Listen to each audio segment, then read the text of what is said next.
welcome to Bearded Meeple. Now imagine you're playing a game, but it's not the real game because what you're playing is what you imagined it to really be. Sound confusing? Hey, I don't play fantasy sports at all, but I love playing this game. It's for 2 to 5 people, ages 8 plus, and it's going to play in about 20 or 50 minutes, depending on the number of players. In it, you'll see worlds collide as you adjust your roster through the seasons in an attempt to win the championship. It's designed by Daryl Andrews and J.R. Honeycutt and brought to us by CSE Games. It's Fantasy Baseball. Let's take a look at it. In the game, each player will receive a team card. Their color is associated with the cubes, and they will be used to track the stats and points on the rotisserie. The win cards, they will set the win conditions for each week. The event cards will be revealed and affect the entire month. When it comes to the player cards, we have Rookie, Pro, Specialist, All-Star, and Hall of Famer, each with different stats and magical abilities that you may get to use in the game. When it comes to collecting your cards, there are a number of ways you can do it. You could shuffle them all together and do a draft. Select one card from your hand to keep, past the remaining cards. You have 6 cards in hand, so you'll have 1 to discard. 4 on your team, 2 to set on the bench. Or you could simply deal 1 of each type to each player. Make sure you have 2 rookies for your 6 cards. In each month, you will set an event card, 4 win cards, select a free agent, set your roster, and play ball. In the first stage, you reveal an event card. This ability will affect all the games for that month. 4 win cards are then revealed, 1 for each week. In order to claim a card, a player must have the highest combined value of the 2 stats shown.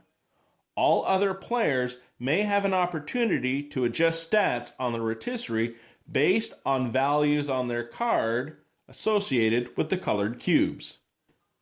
Cards that were not dealt out will be shuffled. This will become your waiver wire of free agents. You set 1 more than there are players. Players may select a card and swap out 1 for a card they have in hand. You set your roster, 1 player for each week in the month. Your other 2 players are sent to the bench. However, you can use your bench players' magical abilities, but only at the beginning of a week and only once per month. If you use their ability, you can simply flip their card to show they've been activated. We're ready to play ball. In the first week, we're going to be looking at the stats of home runs and stolen bases. Each player reveals their first card. For home runs and stolen bases, I have a combined value of 12. My opponent, they didn't have any home runs and only 4 stolen bases. I win, so I get the card.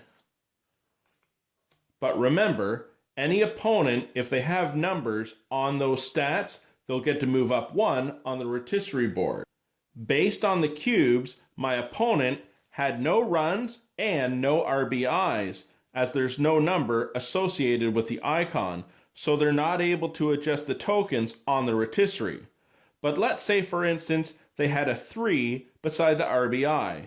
They would then be able to move their token up 1 on the rotisserie. At the end of the month, we'll collect all our player cards and go through all the stages again, setting an event, setting the win cards, selecting free agents, setting our roster, and playing ball. After so many months of play, you'll determine the top 2 players. Then it's a heads-up, one-off championship bout, no magic abilities to see who wins. And that, my friends, is Fantasy Baseball. They did a fantastic job at meshing together 2 very different worlds. Gamers, well, they're going to like it because of the drafting and the hand management. Sports fans, well, they're going to get all the references on the cards. And for those that like fantasy sports, it's going to seem like a very natural fit. Keep your eye out for fantasy hockey and fantasy football. I really hope you get a chance to check this one out. I'll talk to you again soon.